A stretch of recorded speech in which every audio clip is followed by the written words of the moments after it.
Так сложилось, что я не понаслышке знаю о проблемах детей-инвалидов. Это тяжелые проблемы. Наш благотворительный фонд «Артист»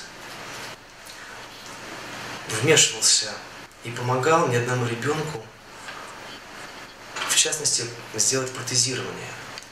И благодаря американским врачам, которые делали это бесплатно, а мы оплачивали проезд, реабилитацию ребенка, адаптацию там, это было осуществлено, потому что это очень дорогостоящая операция. Мало того, дети эти растут очень быстро, слава тебе Господи, поэтому это необходимо делать достаточно регулярно.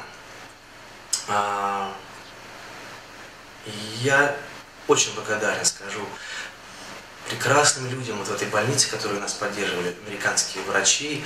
Мало того, сам директор этой больницы, он инвалид. Когда-то ему тоже сделали протезирование. Все это я рассказываю к тому, что мы все должны понимать, какие бы законы мы ни ради нашего государства, ради нашего общества мы не принимали, мы должны понимать, что люди все разные. Есть люди, которые заслуживают наказания, а есть люди, которые в любой стране, они патриоты вообще человечества, патриоты сердца, помогают другому человеку. Я знаю, что сейчас в очень сложном положении оказались дети, их около 100, которым уже не то, что было обещано, а уже приезжали американские родители. Это дети и инвалиды, и дети со сложной вообще судьбой, у которых мать наркоманка или, так сказать, больные какими-то страшными болезнями. И помочь этим детям в состоянии американские некоторые родители, которые уже оформляли практически документы. Дело не дошло до суда, а после этого был вот принят этот закон.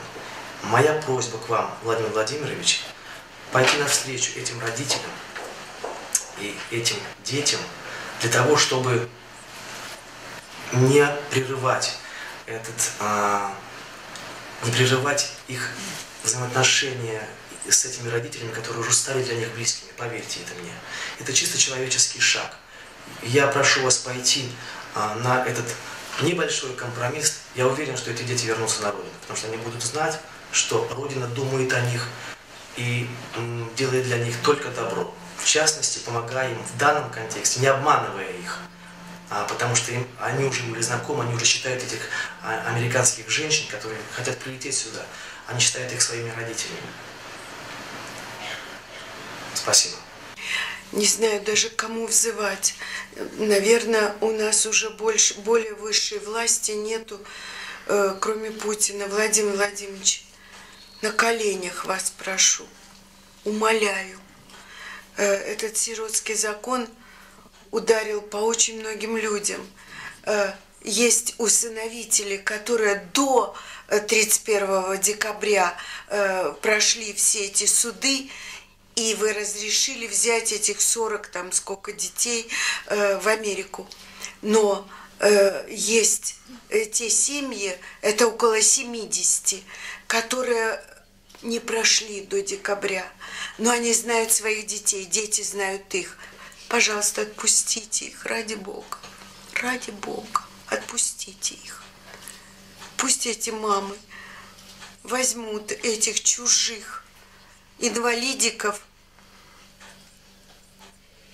и, может быть, мир станет лучше. Да, закон вышел 1 января, и в самом остром положении оказались те дети, которые уже встретились со своими родителями. Каждая страна, мы это все понимаем, имеет право на закрытие международного усыновления, на принятие тех норм, тех законов, которые считает приемлемым и необходимым для страны. Но в данном случае очень важно обратить внимание на человеческий фактор, на фактор гуманности. И если эти дети уже встретились со своими будущими родителями, то у них есть шанс сегодня обрести семью. Они уже один раз были брошены своими биологическими родителями. Потом они однократно предлагались российским усыновителям. От них тоже отказались. У этих детей, у многих есть разные медицинские проблемы. И некоторым нужно лечение сегодня. Ну и помимо лечения, каждому из них нужна семья сегодня.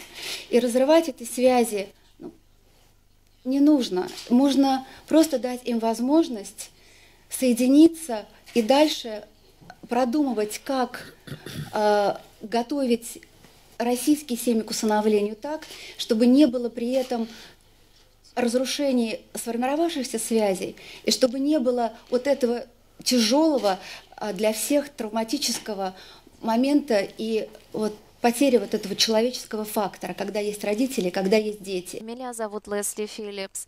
Мой муж и я, мы в процессе удочерения нашей дочки Ирины уже 3 года. В ноябре нас пригласили встретиться с ней. Министерство образования Российской Федерации дало нам шанс провести 5 дней с ней. Это было так потрясающе. Мы встретились с девочкой, и наши мечты, наши ожидания, они... Извините. Вы наконец-то видите вашего ребенка, которого вы 3 года ждали, и потом кто-то его у вас забирает. Кто-то отнимает. Так и мы себя чувствуем. Мы с мужем 3 года проходили этот процесс усыновления, и в сентябре Министерство образования России пригласило нас встретиться с маленьким мальчиком. Мы встретились с ним, и мы влюбились в него. Все наши мечты, они начали сбываться. И мы уже начали представлять себе наше будущее с этим мальчиком, как мы будем отмечать его дни рождения, праздники.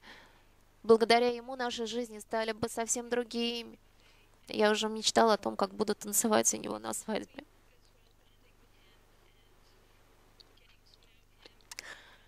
Мы тоже неделю с ним провели, влюбляясь в него каждый день. Я его держала на ручках как мать, и мой муж мог играть с ним. Он уже тоже начал мечтать, что он станет отцом этого мальчика. Но, к сожалению, мы не попали в число тех 46 человек, которые успели получить решение суда, разрешающее усыновление до Нового года.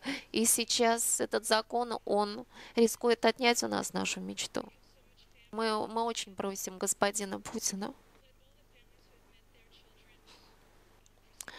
чтобы все семьи, которые уже встретились с детьми, могли бы получить их детей, пожалуйста.